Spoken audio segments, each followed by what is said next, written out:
High court का बड़ा फैसला आ गया है और बीपीएससी वाले अभ्यर्थियों को बड़ा झटका भी लग गया है। आप क्या देखिए, झटका तो हमने पहले भी कहा था, झटका नाम की कोई चीज नहीं है बच्चों के लिए। आखिर 21 लड़के तो कम्पीट भी किए, उनको तैयारी लगने में तो परेशानी हो रही थी। परीक्षा की तैयारी वो कर लिखा हो जजमेंट में भी है। अब तैयारी करने लग रहा है, एग्जाम होगा, री एग्जाम होगा, क्या होगा नहीं होगा। एक दुविधा, एक असमंजसता जो बनी हुई थी वो तो खत्म हो गई ना।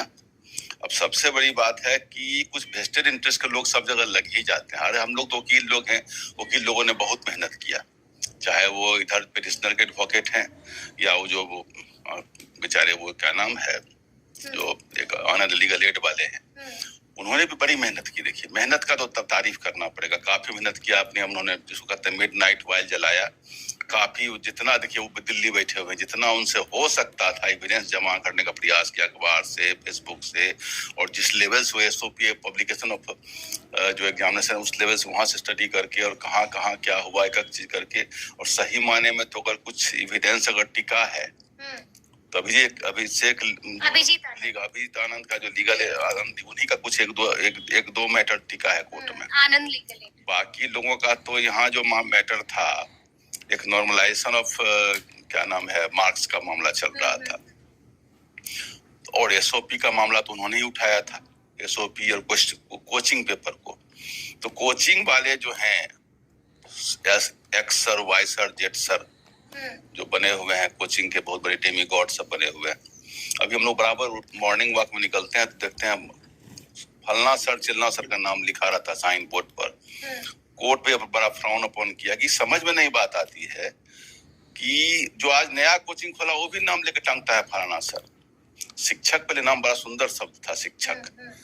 अब उसके बाद कोचिंग का सर हो गए। अब सर की टाइटल तो अंग्रेज समय में अंग्रेज दिया करते थे, कुछ जमींदारों को सर फलना लगाता था। अब सर जनरल हो गए, सर नाम से लोग किसी को एड्रेस करता है, सर किसी के, लेकिन सर से एड्रेस होना तो हम ही सर हो जाए। अब हम लोग कोर्ट में माय लॉर्ड और योर लॉर्डशिप बोलते हैं तो अपना नाम वो लगा लें माय लॉर्ड। एड्रेस होना और सर हो जाना, और कोचिंग का जिस ढंग से कॉमर्शलाइजेशन हुआ है, ऑनरेबल जस्टिस ने कहा कि हमें समझ में नहीं आ रहा कि वरदान है कि अभिशाप है। अच्छा, जज साहब ने इसको लेकर भी बहुत जी, उन्होंने ये मैं जो कह रहा हूँ जजमेंट पर लिखा हुआ है। अच्छा जी। तो मुझे समझ में नहीं आ रहा कि वरदान है कि अभिशाप है। और उन्होंने कहीं न कहीं पूरे आंदोलन को जो गुब्बारा बना के फुलाया है, उसमें कहीं न कहीं कोचिंग वालों को रिस्पॉन्सिबल ठहराया कि बच्चों को गुमराह किया गया है। यह बात उन्होंने कहा है कि बच्चे तो देखिए, बच्चे तो बच्चे हैं, कम उम्र के लड़के सब हैं, दिन रात मेहनत करते हैं, सब लगे हुए हैं लोग अपना। अब उनको गुमराह कर, तुमको री एग्जाम ला करके हम लोग जिस ढंग से भाषण सुना करते थे, क्या हो जाते हैं, लगता है उसको ला के दे देगा, री एग्जाम होने से सबका हो जाएगा। 4 लाख लोग परीक्षार्थी हैं तो होगा तो जो 2000 सीट है उतने का ना होगा, तो बाकी 3,98,000 तो यही कहेगा कि अनफेयर मीन्स हुआ, माल प्रैक्टिसेज हुआ। अब अनफेयर मीन्स और माल, मैंने शुरू से कहा कि 2 मैटर था इसमें, इरेगुलरिटी एंड क्वेश्चन लीक, जिसको माल प्रैक्टिसेज भी कहते हैं। अगर ये एस्टेब्लिश कर देंगे लोग तो री एग्जाम होगा और कोर्ट आदेश करेगी। कोर्ट ने लिखा है अपनी जजमेंट में कि दोनों में से कोई भी एविडेंस एस्टेब्लिश नहीं होता है। फेसबुक और अखबार से निकाल के कुछ लोगों ने डाला, बहुत सारी बातों को डाला है उसमें। ठीक है। उन्होंने कहा कि ठीक है, जो हमने कहा था कोर्ट कुछ अपना ऑब्जर्वेशन देगी, यानी कि सबूत मजबूत नहीं थे। एक हमने कहा था कि हमें लगता है कि रिपब्लिकेशन ऑफ रिजल्ट कहीं हो जाए, कि कुछ लोगों का कुछ जो मार्किंग आदि का सवाल था उसको लेकर करेंगे एक बार फिर से। लेकिन हमने यह भी कहा था कि जिन लोगों का निकल गया उन पर कोई असर नहीं पड़ना चाहिए। कोर्ट उस झंझट में पड़ा ही नहीं, अगला क्यों उस जंगल में जाना है। कोर्ट ने यही कहा कि बीपीएससी को भी कुछ कहा है, छोड़ा नहीं बीपीएससी। ऑनरेबल हाई कोर्ट ने बीपीएससी को कहा है कि आप अपने घर को सही करिए, आपको एग्जामिनेशन आज 4 लाख का इंफ्रास्ट्रक्चर बढ़ाइए, सिस्टम एसओपी केवल बनाते हैं, एसओपी को पालन नहीं करिएगा तो एसओपी बनाने का क्या मतलब होता है। और आपने कहा कि बापू सभागार में 12,000 लड़के परीक्षा दे रहे थे, तो हमने क्वेश्चन पेपर का वो जो लोड जहां तक मूव करने में दिक्कत हुआ, तो हमको लगा पहले था कि एग्जामिनेशन हॉल में लड़कों के सामने खोला जाएगा, जैसे पहले जो हम लोग समय एग्जामिनेशन होता था उसमें एक मजिस्ट्रेट होते थे, एक सेंट्रल सुप्रिटेंडेंट होते थे, एक कोई टीचर होते थे। 3 आदमी का साइन होता था, क्वेश्चन का सील टूटता था उस समय। लड़कों के सामने साइन करने का नहीं खोला जाएगा क्योंकि क्लासरूम बहुत बड़ा था और बहुत ही बड़ा इनॉर्मस सेंटर था। तो कहा कि मैनेजेबल नहीं था, तो उसको कुछ लोगों ने जहां तहां जो खोल के बांटा ना, तो कहा क्वेश्चन पर फटा हुआ था और कुछ लोग तो डिस्टर्बेंस क्रिएट करने ऐसा बीपीएससी के एडवोकेट ने कहा है कि कुछ लोगों ने क्रिएट कर दिया। और 1-5 मान लीजिए कि अगर क्वेश्चन 1-2 तो लिख भी कर गया तो कौन एग्जाम नहीं मोबाइल लेकर बैठा हुआ था। आप किसी एग्जाम में जाते हैं, इतनी टाइट फिस्किंग है कि जामर तो जामर नहीं, जामर नहीं मिलेगा किसके पास, ना टीचर के पास मोबाइल है ना विद्यार्थी के पास मोबाइल है। और जामर भी कहा कि 12,000 लगा, उसमें एक एजेंसी को रखा गया था, जामर उसने लगाया है और जामर को कहीं से भेद किया गया, इसके बारे में भी कोई एस्टेब्लिशमें नहीं हो पाएगा। यानी कि कोई सबूत इसका भी नहीं, कोई सबूत इसका भी नहीं। नॉर्मलाइजेशन के बारे में कहा कि क्वेश्चन पेपर की जहां तक बात है, जो आपने बोला, क्वेश्चन पेपर के लिए कोर्ट ऑफ लॉ को कोई पावर नहीं है। क्वेश्चन पर जब होगा तो एक्सपर्ट्स ही बोलेंगे, एक्सेप्ट जो मैंने पिछले बार कहा था कि भारत की राजधानी दिल्ली है, तो दिल्ली है तो ये अपरेंट है तो कोई आदमी बोल देगा। लेकिन इस ढंग से जो एक एक्सपर्ट्स का क्वेश्चन है और वो गलत सही जो भी बोलते हैं, इसमें बोला कि अपना बीपीएससी एक्सपर्ट्स रखे और एक एक्सपर्ट्स रख कर उससे जो क्वेश्चंस आता है उसको देखकर नॉर्मलाइजेशन तो इसलिए होता है, बराबर किया जाता है। अब नॉर्मलाइजेशन के बारे में उन्होंने कहा, नॉर्मलाइजेशन जब शुरू में उन्होंने पब्लिकेशन किया, बाद में विथड्रॉ कर लिया, यही बात थी। तो पब्लिकेशन इसलिए किया कि उनको हर एग्जामिनेशन में रखा जाता है कि सबको एक सिस्टम, एक लेवल प्लेइंग फील्ड दिया जाए। लेकिन बाद में कुछ लोगों ने एक हंगामा बनाया तो बाद में विथड्रॉ कर लिया। फिर बाद में कुछ क्वेश्चंस गलत जहां तहां हो गया, क्योंकि एग्जामिनेशन में सब कुछ सिस्टम तो हो जाता है, तो उसको अगर हो गया इतना बड़ा कंडक्ट करने में, तो कहा कि उसको लोगों ने हवा बना दिया और कुछ वेस्टेड इंटरेस्ट लग गए उसको हवा बनाने के चक्कर में। उन्होंने यह भी कहा, बीपीएससी को कहा कि अपना बेल्ट आप बांधिए, सिस्टम सही करिए, एक कमेटी को गठन किया जाए, उसमें एक्सपर्ट्स को रखा जाए, सिस्टम को एसओपी को बनाने। यानी कि आप यही कह रहे हैं वकील साहब कि कमेटी का गठन करने का भी आदेश दे दिया है? वो आदेश दे दिया है, सजेशन दिया, आप बनाइए, आदेश नहीं सजेशन दिया है, आप उसको बनाइए और बना के सिस्टम को सही करिए। एग्जाम इंफ्रास्ट्रक्चर कितना बढ़ाना है, क्या करना है वो करिए। ऐसा नहीं है कि आप बेदाग हैं, आप पर भी लांछन है, चूंकि इतना हंगामा है, इतना अगर धुआं अगर है आपके बारे में, छीट आपके दामन पर भी जी, इतना धुआं है, कहीं कहीं आग है, लेकिन इतनी आग नहीं कि घर आपकी जल जाए। दोनों बात उन्होंने कहा कि कहीं कहीं मामला गड़बड़ है आपके घर में भी, लेकिन इतना बात नहीं कि लड़के इस ढंग, लेकिन लड़कों में जो इस ढंग का भ्रांति फैला है, उसमें उन्होंने कोचिंग वालों को दोषी ठहराया है कि इन लोगों ने हवा देने में काम किया है, लड़कों को बहकाने, लड़के तो लड़के हैं बेचारे, उनको बहकाने में काम किया गया है और बहका के सिस्टम को लाया। उन्होंने एक भी एलिगेशन जो लगाया गया वो इतना फुल प्रूफ एविडेंस नहीं है जिसके ऊपर कोई आदेश दिया जाए कि री एग्जाम कर दिया जाए। री एग्जाम होता है बोला कि अगर कुछ ऐसा एग्जाम है जहाँ पे एक सेग्रीगेट कर सकते हैं सेंटर, यही गड़बड़ी हुई है, तो बाबू सभागार को था, उन्होंने दोबारा एग्जाम करा लिया। यह भी था कि एक सेंटर पे इतने लोग कैसे कम्पीट कर गए, कितने कम हो गए, उसको भी उन्होंने रिप्लाई किया है इस जजमेंट में कि यह कोई ऐसा बात नहीं कि कैसे कम्पीट कर गए तो उसको कैंसिल ही करना है। 10-12 तो 13 जजमेंट जो लोगों था, सब जजमेंट को कोट किया गया है और कोट करने के बाद उनका लोकस के बारे में चर्चा बहुत ही रिलेवेंट मैटर है इसमें अभी। लेकिन यह हम जरूर कहेंगे, वकीलों ने काफी मेहनत करी है, 2 दिन बहस की है, बहुत एविडेंस जुटाया, भले एविडेंस सर्वाइव नहीं कर पाया कोर्ट में, जो मैंने आपको उस दिन। यानी कि वकील साहब आप यही कह रहे हैं कि सबूतों में दम नहीं था? सबूत कोर्ट में खड़ा होने का दम, सबूत होगा, हो सकता नहीं होगा, सो नहीं कर सकते हैं, लेकिन कोर्ट ऑफ लॉ में एस्टेब्लिश हो जाए उतना दम नहीं था, उतना दम नहीं था।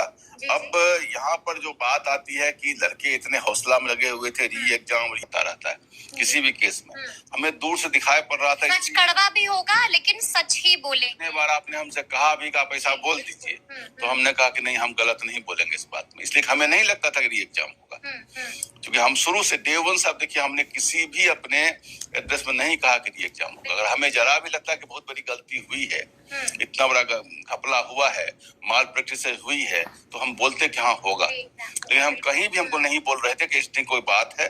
लेकिन जिस ढंग से लोगों ने किया है मेहनत, उसको हम अप्रिशिएट करते हैं। लेकिन वकील साहब, यहाँ पर हम आपसे ये भी समझना चाहेंगे कि जज साहब ने कई तरह के रिकमेंडेशंस भी दिए हैं, कई तरह के ऑब्जर्वेशंस भी दिए, कौन कौन से ऑब्जर्वेशंस दिए हैं? जैसा 20 है उतना बोलना तो इस पे स्टेप वाइज पे बोलना पड़ेगा। देखा कि कुछ मुख्य 70 से 76 उन्होंने कहा कि अपने कमेटी बना दीजिए और कमेटी बनाने के बाद उसमें क्वेश्चन पेपर का, इंफ्रास्ट्रक्चर का, SOP जो बनाते हैं उसका, जामर जो लगाते हैं उसका, जो क्वेश्चन जो एग्जामिनेशन सेंटर लेते हैं और लास्ट मोमेंट में एग्जामिनेशन को अपने कहीं प्रिंटिंग मिस्टेक कारण फिर से बोला कि प्रिंटिंग मिस्टेक कारण कुछ लोगों को गलत सेंटर लिखा गया, जिसको कि बाद में तो इस लैब्स को अप्रिशिएट नहीं किया जा सकता। ये लैब्स तो लैब्स है।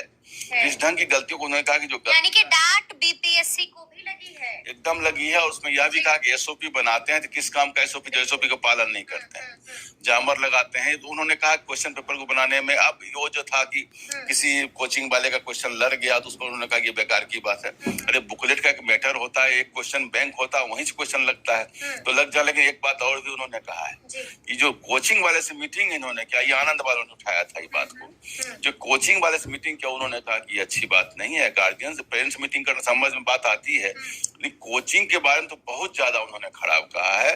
बोला कि कोचिंग कॉमर्शलाइजेशन करके इसको तो बढ़ावा इसलिए आप दे रहे हैं, अब उसको बोला कि मीटिंग करिएगा तो और एक हंगामा हो रहा है।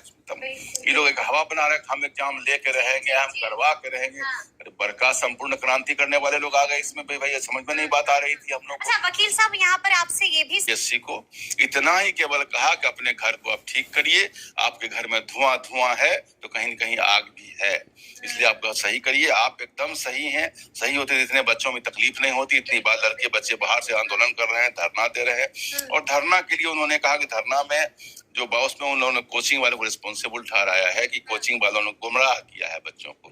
तो सही माने में अगर पूछा जाए तो BPSC को तो उन्होंने डायरेक्शन दिया ही दिया, कोचिंग वालों को डायरेक्शन दे दिया थोड़ा सा आप लोग समेट के अपना काम करिए, पढ़ते हैं पढ़ाते हैं, क्या करते हैं नहीं करते। उन्होंने कहा कि हम लोग, उन्होंने एक बात भी कहा कि पहले कोचिंग ट्यूशन उन बच्चों को मिलता था जो कमजोर बच्चे होते थे, और अब तो कोचिंग, हमारा लड़का भी जाने को जो 10th किया है तो जाता है तो पूछता है कितना पैसा लगेगा, हमें सुन के आश्चर्य लगता है कि इतना फी कोचिंग का हो कैसे सकता है। ये जज साहब ने कहा। हाँ, ये जज सर, ये मैं कह रहा हूँ, जज साहब ने ये कोचिंग वाला कहा, कारपेंटर वाली कहानी के उन्होंने कहा कि हमारे समय में जो ट्यूशन पढ़ता था कमजोर बच्चा को कुछ लोगों को पढ़ाया जाता था, लेकिन अब तो ट्यूशन कोचिंग अब शिक्षक की, ये जो कोचिंग वाले हैं सब्जेक्ट मैटर एक्सपर्ट नहीं है, ये नॉलेज नहीं देते हैं, नॉलेज देते हैं स्कूल कॉलेज वाले ही।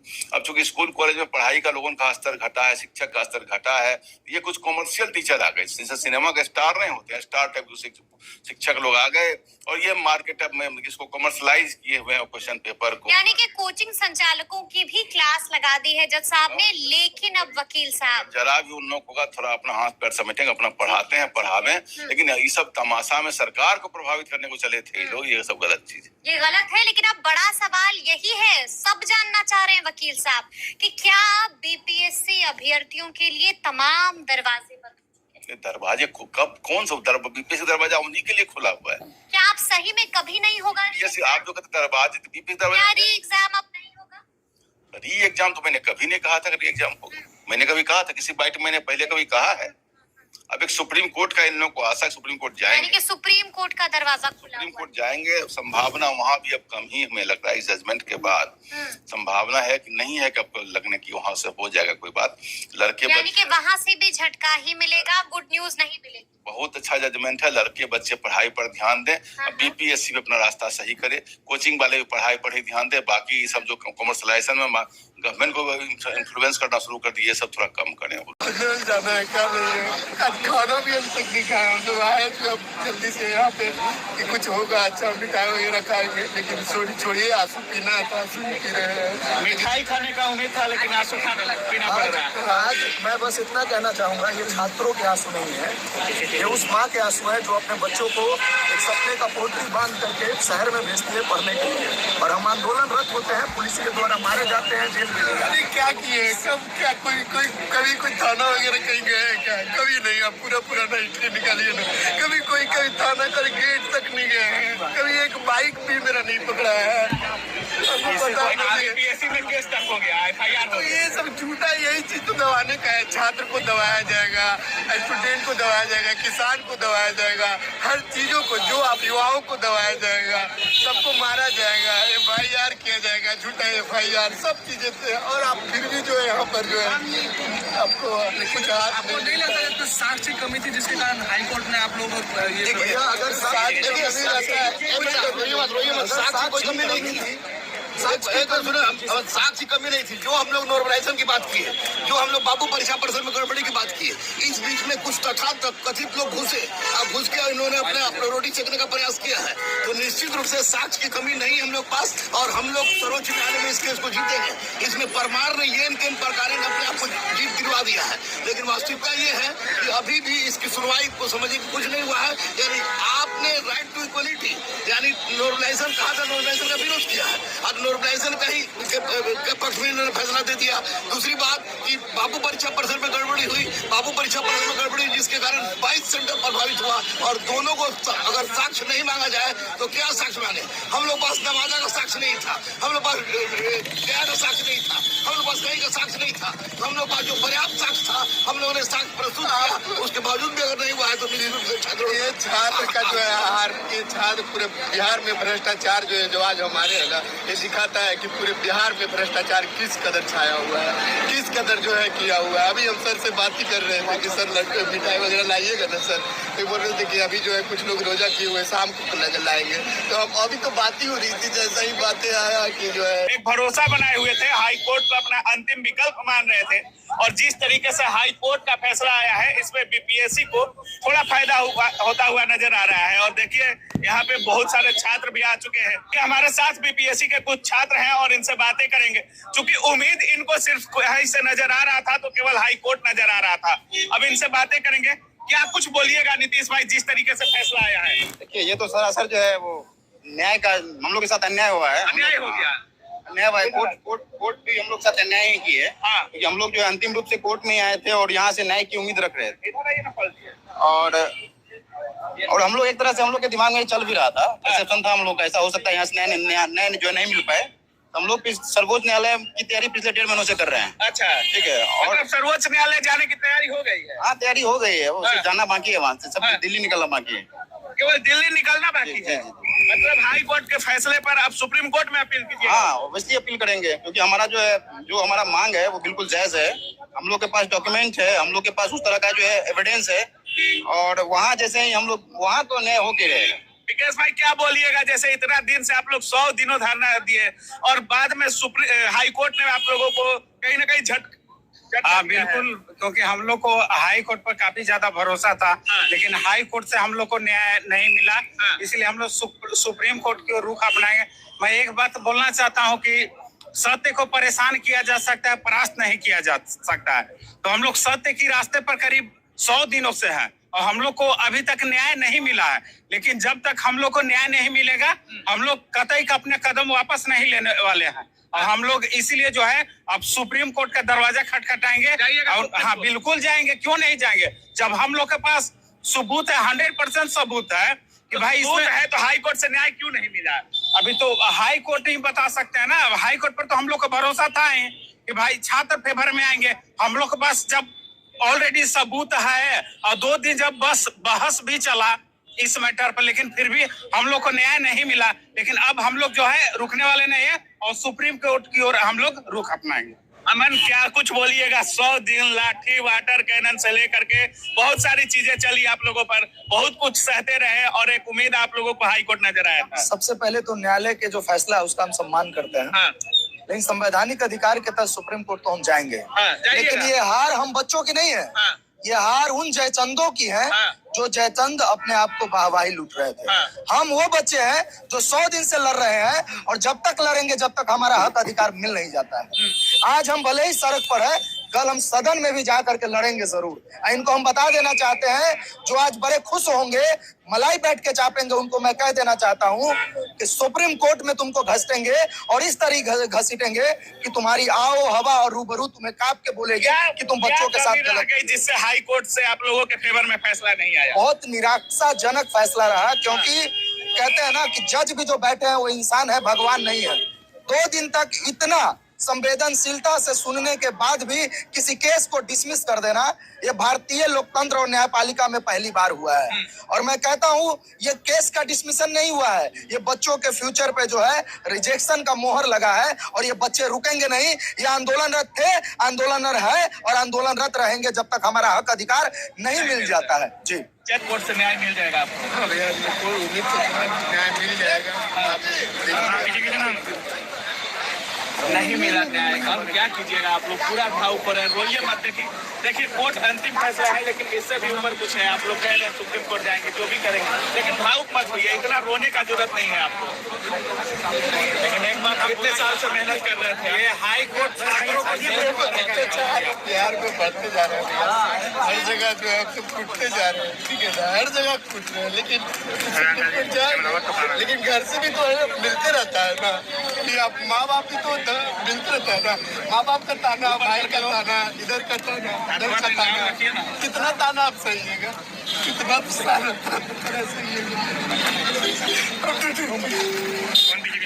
देख सकते हैं छात्र का दर्द है जो 4 साल 5 साल तैयारी करते हैं और उसके बाद अंतिम विकल्प हाईकोर्ट को मान रहे थे। आंखों में आंसू है, जैसे ही फैसला आया देख सकते हैं किस तरीके से रो रहे हैं।